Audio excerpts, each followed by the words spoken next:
ठीक है, क्योंकि जो भी हम फील्ड यूज सेलेक्ट क्वेरी ही हमारा सबसे बड़ा मेन पॉइंट होता है। जब भी हम डेटा हमें कहाँ से लेकर आना है, हमें डायरेक्ट टेबल से लेकर आना, टेबल से हमारा जो स्टैंडर्ड टेबल से लेकर आना होता है। तो सेलेक्ट क्वेरी एक ऐसा कीवर्ड है जो यूज करते हैं select for a data from the database table, यानी जो फील्ड हम सेलेक्ट करते हैं और जिस टेबल के साथ उसको कनेक्ट करते हैं, उसी टेबल के बेस पे, चाहे इंटरनल टेबल हो या वर्क एरिया, दोनों में वो data as per the requirement base, या हम जो भी पैरामीटर या जो भी हम डेटा पुट करते हैं उसके बेस पे हमें वो डेटा शो करता है।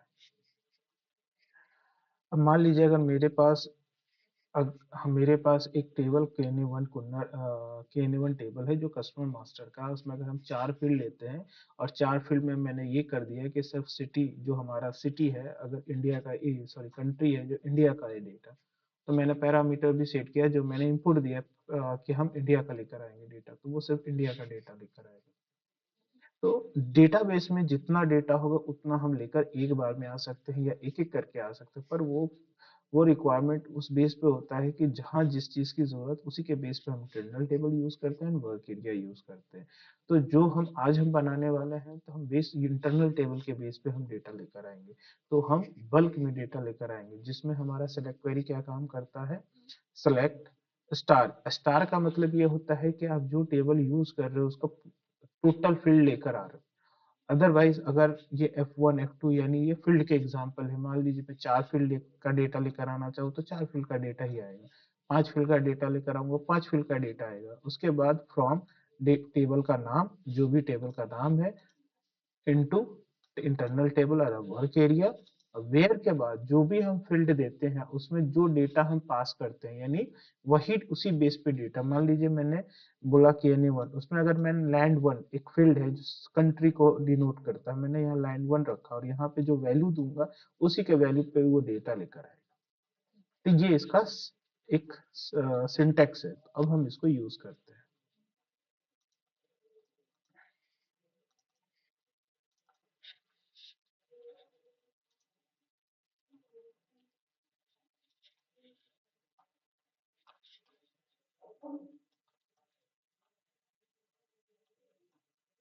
कोई टेबल का हमने कोई टेबल दिया, मैं कस्टमर को ही लेके अभी चलूंगा। Customer master report, then type दिया एग्जीक्यूटिव टेबल प्रोग्राम। उसके बाद हमने कोई आपका पैकेज दिया, ठीक है। अब हम क्या करेंगे, पहले यूजर यूजर एग्जिस्ट के साथ बनाने की कोशिश करेंगे पहले।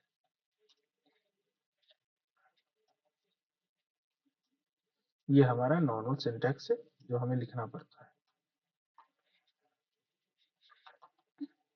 ये हमने डेटाबेस का नाम दे दिया, कुछ भी ऐसे ही रखना है अगर यूजर एग्जिस्ट दे रहे तो। अब मुझे फील्ड चाहिए, मुझे फील्ड याद नहीं है, तो हम क्या करेंगे, एस SE11 में जाएंगे, उस टेबल का नाम पुट करेंगे जिसमें मुझे फील्ड उसका उठाना है। मान लीजिए कुन्नर, मैंने कुन्नर उठाया और यहाँ पर रखा यूज। इस साइड जो देते हैं टाइप के पहले, वो होता है हमारा फील्ड नेम, और जो टाइप के बाद होता है वो होता है डेटा एलिमेंट। चाहे आप इस तरह से डिफाइन कर सकते हैं इसको, ठीक है, इस तरह से भी डिफाइन कर सकते हैं। अगर आप इस तरह से डिफाइन नहीं करना चाहते तो डायरेक्ट डेटा एलिमेंट का जो नाम है वो इस तरह से देना होगा, क्योंकि अगर टेबल के साथ जो फील्ड दिया जाता है वो डेटा एलिमेंट नहीं उठाता, वो सीधा फील्ड ही उठाता है। तो उससे भी काम होता है, इस तरह से नाम देना होगा, या इस तरह से नाम दीजिए, जैसे लैंड। अगर हम लैंड को इस तरह से अगर हम लिखते हैं K1 यानी टेबल के साथ, तो लैंड 1 ही उठाएगा, यानी वो लैंड 1 ही पिक करेगा, ठीक है। बट अगर हम डेटा एलिमेंट देंगे, देखिए डेटा एलिमेंट इस तरह का है, तो मैं इसको इस तरह से भी लिख सकता हूँ। दोनों तरीका है यहाँ लिखने के, आप जो भी कंफर्टेबल है आप उस तरह से लिख सकते हैं। और ये फील्ड हो गया ये।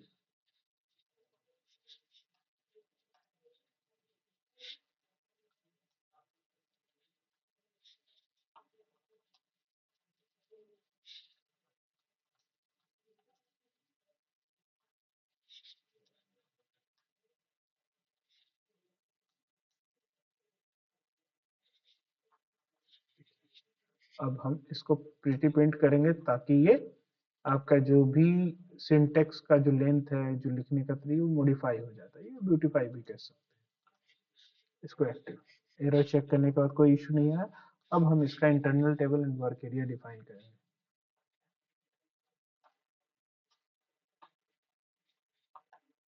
मैंने यही नाम रखा।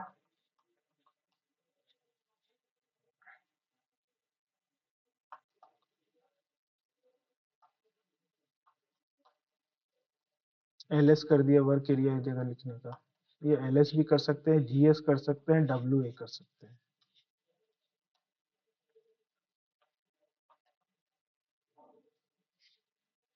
लास्ट क्लास में बताया था कैसे लिखते हैं, ये डिफाइन भी किया था। जब ये कंप्लीट होता है तो हम सिलेक्ट क्वेरी लिखते हैं। सेलेक्ट, जो जो मैंने फील्ड लिया उस फील्ड को डिफाइन करो इस जगह पे, इस तरह से। ये लाइन बाय लाइन कर सकते हैं। देखो ऐसे करने के बाद में इस तरह से भी लिखा जा सकता है, एक ही लाइन में। ठीक है, स्पेस देकर, या आप इस तरह से भी लिख सकते हो। फ्रॉम टेबल का नाम इनटू, जब भी हम इंटरनल टेबल लिखते हैं तो इनटू टेबल लिखते हैं। और वर्क एरिया जब भी लिखते हैं तो इनटू के बाद अपना वर्क एरिया देते हैं। तो मेन याद रखिएगा इंटरनल टेबल कहाँ यूज हो रहा है और वर्क एरिया यूज हो रहा है। जब भी आप इनटू टेबल दिखिएगा उसके बाद जो ऑब्जेक्ट लिखा हुआ है तो समझिए वो इंटरनल टेबल है। फिर वेयर, अब मैंने वेयर के बाद कहा land one is equal to, अब जो भी हार्ड कोड यानी डेटा देंगे। अब हम ऐसी 16 में जाके देखते हैं इसका डेटा, इसी टेबल का KME1, और मैं पूरा एंट्री, टोटल एंट्री लेकर आऊंगा। मैंने इस सिटी में लिख दिया IN, तो डेटा कितना मेरे पास आया 34, सिर्फ IN का डेटा। अगर मैंने इस जगह लिखा होता US तो क्या डेटा लेकर आता, सिर्फ 162, यानी यूएस का टोटल डेटा लेकर आता। जब इसके आप क्वेरी को देखोगे तो देखिए यही लिखा ना, वेयर के बाद equal to, equal not equal ऐसे भी साइन दे सकते हैं।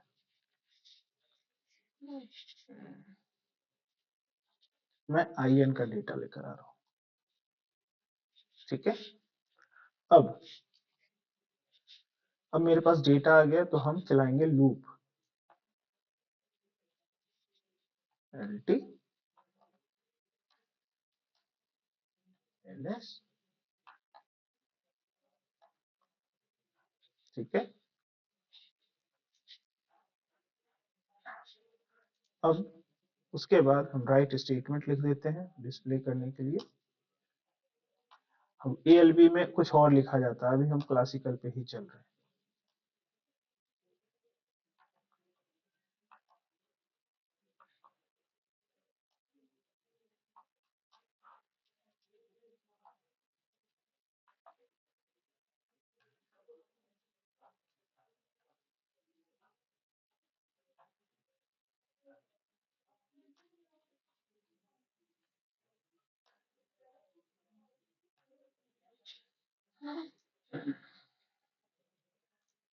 क्रिएटिव प्रिंटर, उसके बाद हमने सिंटैक्स एरर चेक किया, नहीं है कोई error, that's it.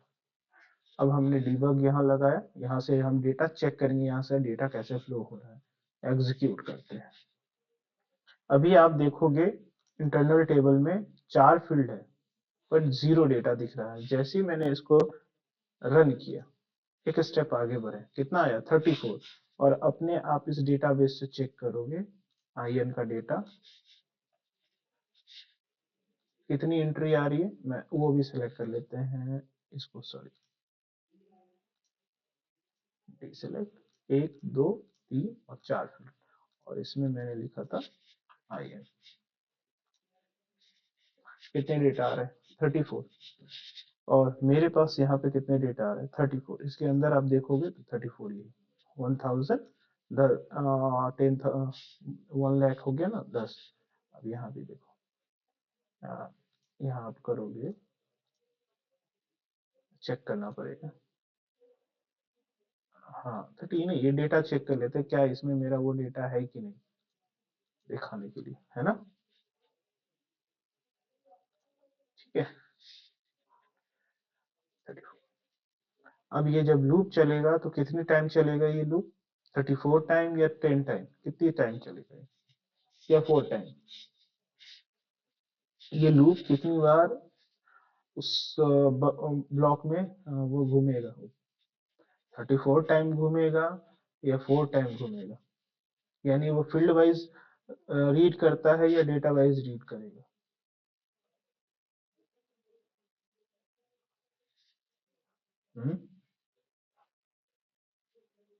Field wise कर, फील्ड वाइज करेगा या डेटा वाइज, वो पूछ। Field wise. लवी जी आप बताइए, कोई भी लूप रीड फील्ड को करता है या डेटा को रीड करता है? तो सुबोध ये बताओ, तो डेट हमारा जो लूप है फील्ड वाइज चलेगा तो 4 टाइम चलना चाहिए, अगर डेटा वाइज चलेगा तो 34 टाइम वो लूप रीड करेगा ना। तो हमेशा लूप डेटा वाइज रीड करता है, यानी ये 34 टाइम ऐसे घूमता रहेगा, हर टाइम ये डेटा दिखाता रहेगा, अंदर रीड करके हमें आउटपुट पे पेस्ट करता रहेगा। देखो 4 टाइम से ऊपर हो गया ना, तो 34 टाइम। अब जब फाइनल एग्जीक्यूट करेंगे तो आपको इस तरह से डेटा दिखेगा। सो अब थोड़ा समझ में आया कैसे क्वेरी का हम काम करते हैं। अब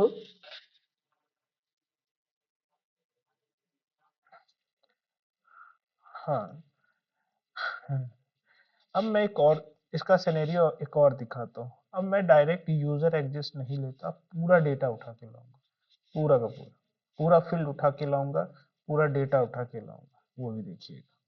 और ना ना हम यूजर एग्जिस्ट यूज करेंगे, हम डायरेक्ट यूज करेंगे क्या, टेबल से, स्टैंडर्ड टेबल से डेटा ही उठा लेंगे।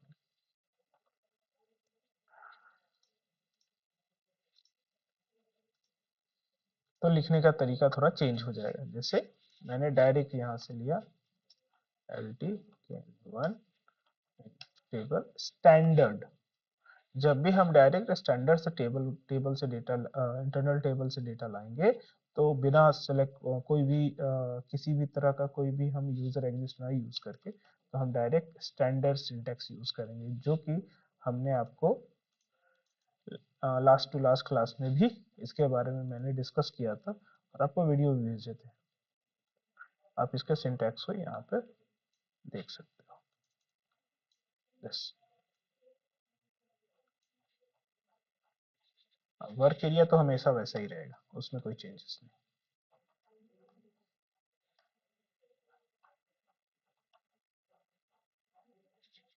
डायरेक्ट सेलेक्ट क्वेरी लगाइए, स्टार लगा दे रहे, यानी पूरा फील्ड उठा के लाएंगे। और रीड कितना फील्ड कराना वो मेरे ऊपर है।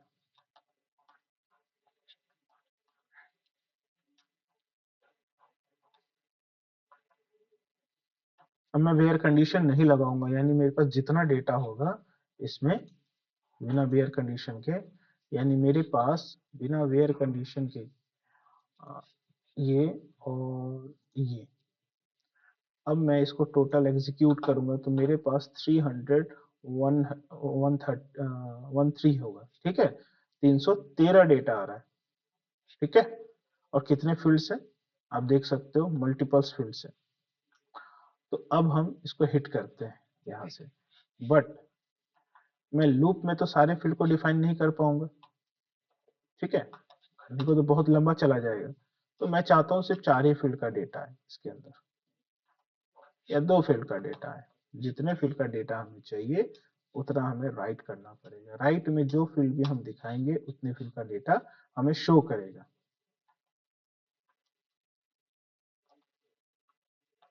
मैं कुन्नड़ दिखाना चाहता हूँ और लैंड दिखाना चाहता हूँ, बस यही 2 फील्ड दिखाना चाहता हूँ। Syntax check, error check, active. अब मैं यहाँ से सेलेक्ट क्वेरी से, हम देखिए यहीं से लगता है हमेशा, ये डिक्लेरेशन से कभी नहीं लगेगा, हमेशा मेन लॉजिक हमारा यही होता है। उसके बारे में डिस्कस होगा इवेंट्स के बारे में जब हम डिस्कस करेंगे तो। अभी मेरे पास कितने फील्ड्स हैं, 242, यानी 242 फील्ड्स हैं। अभी 0 डेटा दिख रहे हैं। जैसे ही मैं एग्जीक्यूट करता हूँ, 313 डेटा इंटू 242 फील्ड के बेस पे, क्या मेरा ये डेटाबेस से मैच कर रहा है? मैच कर रहा है ना? और हम यूज कर रहे हैं सिंटैक्स, यही यूज कर रहे हैं इस तरह के। इसको छोड़ दीजिए, यहां से तो यही यूज कर रहे हैं ना। एडिशनल करता है इसका, सिस्टमेटिक है ना इसका, बहुत सारी चीजें यूज करता है। बाकी हमारा जो मेन लॉजिक है ये था, यूज कर रहे हैं। क्या दोनों में फर्क है? डेटा करेक्ट है, फील्ड करेक्ट है, बट हम जो दिखाएंगे, कितना डेटा दिखेगा? 2 फील्ड का दिख रहा है, 2 फील्ड का डेटा। सुनाओ, आपको ये भी एक तरह का ये भी लॉजिक समझ में आया होगा। चलिए, अब हम अपने आते हैं कुछ ऑपरेशंस पे। बाकी ऑपरेशंस का हम वीडियो सीट्स देंगे, जैसे सॉर्ट, सॉर्ट का ऑपरेशंस। अब मान लीजिए क्या होता है ना, मैं यहाँ लिखता हूँ, देखिए, जब हम डेटाबेस में आते हैं, ये मेरे पास ऑप्शंस होता है क्या? असेंडिंग के लिए, डिसेंडिंग के लिए और असेंडिंग, यही शॉर्ट है। नॉर्मली हमारा असेंडिंग रहता है, और अगर हम करेंगे तो डिसेंडिंग होगा, करेक्ट, इस फेज में। तो जब भी हम यहाँ पे लिखते हैं, तो यहाँ लिखते हैं शॉर्ट, असेंडिंग डिसेंडिंग डेटा के लिए शॉर्ट। किसके बेस पे? इंटरनल टेबल के बेस पे। और जिस फील्ड के बेस पे करना होता है, बाई दिस, उस तरह का नाम। मैं अगर इस फील्ड पे करना चाहूंगा तो इस फील्ड को सेलेक्ट कर रहा हूँ ना, तो इसलिए उसका नाम भी देना पड़ता है। अगर मैंने यहाँ पे ना असेंडिंग लिखा ना डिसेंडिंग लिखा, इसके बगल में ना असेंडिंग लिखा ना डिसेंडिंग, तो नॉर्मली ये बाय डिफॉल्ट ये डिसेंडिंग ले रहा है, सॉरी असेंडिंग लेता है, असेंडिंग ऑर्डर आप देख सकते हो। अभी हम एग्जीक्यूट करते हैं, और फिलहाल हम इसे भी चलाते हैं, अपने डेटाबेस को भी, विदाउट कुछ किए हुए, डायरेक्ट। आप देखो इस तरह से दिख रहा है। अब हम इसमें यूज कर रहे हैं डेटा बेस। अभी डेटा किस फॉर्म में है? 1000 ऐसे। अब मैं अगर सॉर्ट कर रहा हूँ, देखो ये डेटा आ रहा है यहाँ की तरफ, आ रहा है ना, ये असेंडिंग फॉर्म में है। इसी के बावजूद अगर मैंने यहाँ डिसेंडिंग कर देता हूँ और एग्जीक्यूट एक्टिव करता हूँ, और इसको हमने डिसेंडिंग यहाँ से भी कर दिया। अब डेटा देखना,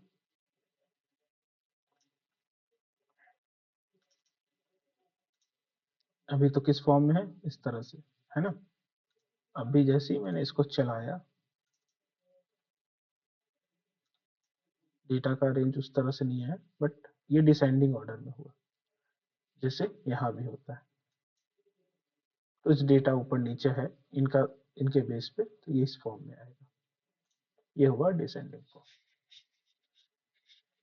ठीक है, तो ये हमारा एक ऑपरेशंस था, जो आने वाले टाइम में बहुत काम आता है। ये ऑपरेशन का, सॉर्ट का यूज बहुत टाइम पे हमें करना पड़ता है। तो 2-3 ऑपरेशन मैंने आपको बताई, लूप का और अपेंड का, इंसर्ट का।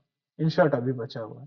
ठीक है, इसी तरह आप क्या कीजिएगा, मैं जब आपको भेजूंगा तो इसमें भी ऑपरेशन जो मैंने प्रैक्टिस के लिए है, इसमें है, इसमें सारे प्रैक्टिस के लिए कोड है, और विथ आपके ऑपरेशंस के साथ है। तो इस ऑपरेशंस का यूज करिएगा। देखो, डिस्क्रिप्शन का मतलब क्या होता है?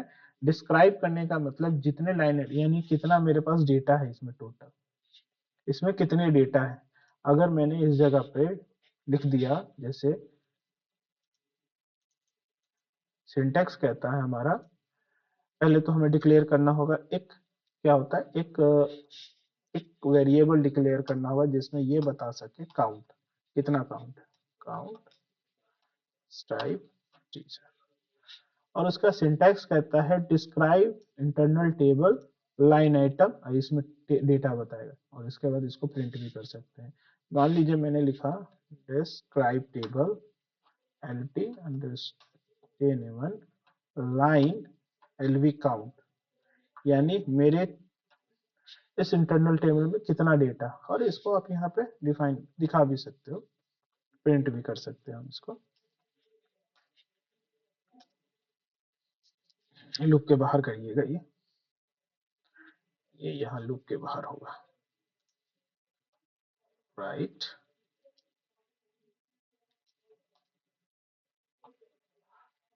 Total number of record in table, और उसके बाद एलवी काउंट।